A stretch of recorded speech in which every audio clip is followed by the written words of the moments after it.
এখন তৃণমূলের নেতারা তো সব দিকে ম্যানেজ করে রাখে। ভারত সেবাশ্রমের সঙ্গে সঙ্গে আমারও খুব ভালো সম্পর্ক, রামকৃষ্ণ মিশনের সঙ্গে আমার খুব ভালো সম্পর্ক। কিন্তু এখন গেরুয়া বস্ত্র পরে যদি কেউ মিশনের মানসিকতার বিরোধিতা করে তাহলে তার সঙ্গে তো সম্পর্ক থাকতে পারে না। একটা কোনো ব্যক্তির জন্য সংস্থার বিরুদ্ধে আমাদের কোনো অভিযোগ থাকতে পারে না।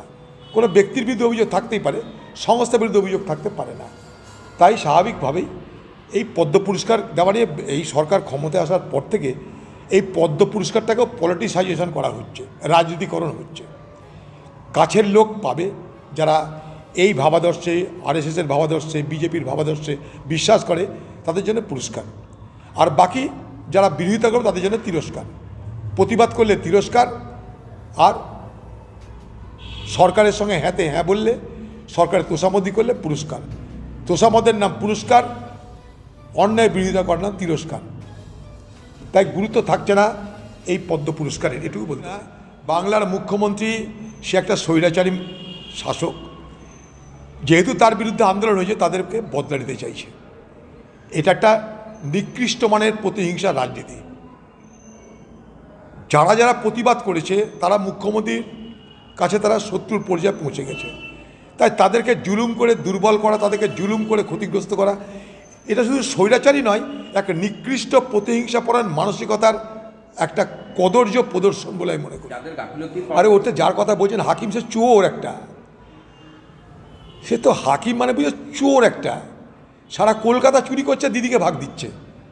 তাই বাড়ি হেলছে, সবই হেলবে আগামী দিনে, সরকারও হেলে যাবে আগামী দিনে।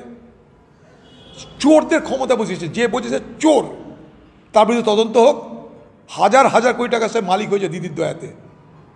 তাই তো বাড়ি হেলে পড়ছে, শুধু নয় গোটা কলকাতার জলাভূমি সব দখল হয়ে গেছে, কলকাতার ওয়াকফ সম্পত্তি দখল হয়ে গেছে। আমি চাইছি পশ্চিমবঙ্গের মুখ্যমন্ত্রীর কাছে, মেয়রকে বলুন যে কলকাতায় কত ওয়াকফ সম্পত্তি ছিল আপনি ক্ষমতা আসার আগে, আর এখন কত ওয়াকফ সম্পত্তি আছে, সে ওয়াকফ সম্পত্তি রোজগার কি আছে, সে ওয়াকফ সম্পত্তি কত বেদখল হয়েছে তার তালিকা চাই আমরা, শ্বেতপত্র চাই।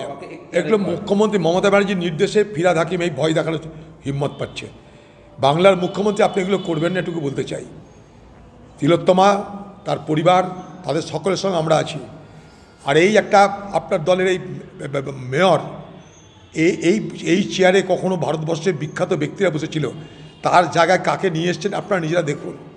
একটা পরিবারের পাশে যখন দাঁড়ানো উচিত আপনাদের, সে পরিবার তাদের সন্তানকে হারিয়েছে, একমাত্র সন্তানকে হারিয়েছে, তাও সে ধর্ষণ এবং খুনের শিকার। যখন সারা পশ্চিমবঙ্গ সরকার উচিত ছিল মা মাটির মানুষের সরকারের কথা যে বলে, তার প্রতিনিধি হিসেবে তাদের পাশে দাঁড়ানোর, সেই সময় ফিরহাদ হাকিমের মতন এক ব্যক্তি আপনার সহযোগিতায়, আপনার প্রশ্রয় সে তাদেরকে অপমান করছে। এটা আমাদের সকলের লজ্জার। থাকবেই। দেখুন, মমতা ব্যানার্জি তাকেই অনুদান দেয় যার ভোটে জেতার সম্ভাবনা থাকে। কটা মৎস্যজীবী আছে বলুন যে তাদের ভোটে মমতা ব্যানার্জি জিতবে বারবার করে? তাই যাদেরকে দিলে পুষাবে তাদেরকে দেয়, যাদেরকে দিয়ে কোনো লাভ নেই তাদেরকে প্রতিশ্রুতি দেয়, কিন্তু সেগুলো পালন করে না। তাই মৎস্যজীবীরা যে তিমিরে ছিল সেই তিমিরেই আছে। একটা কথা বলতে পারি, দেখুন আমার কারোর প্রতি কোনো ঈর্ষা নেই, কে কোথায় পদ্ম পুরস্কার পেলো না পেলো তা নিয়ে আমার মাথা ব্যথাও নেই।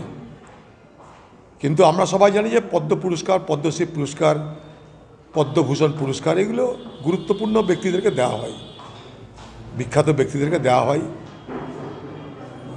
এখন সরকারের মানসিকতা যদি এই হয় যে তাদের পার্টির যে নেতা তাকে পুরস্কার দিবে, তাহলে আর পদ্ম পুরস্কারের গুরুত্ব থাকবে না, এইটুকু মনে করি আমি।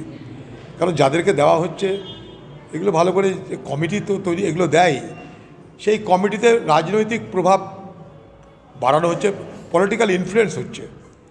পলিটিক্যাল ইনফ্লুয়েন্স হওয়ার কারণে আজকে পদ্ম পুরস্কারের সেই ঐতিহ্য, সেই গুরুত্ব, সেই মর্যাদা কিন্তু থাকছে না।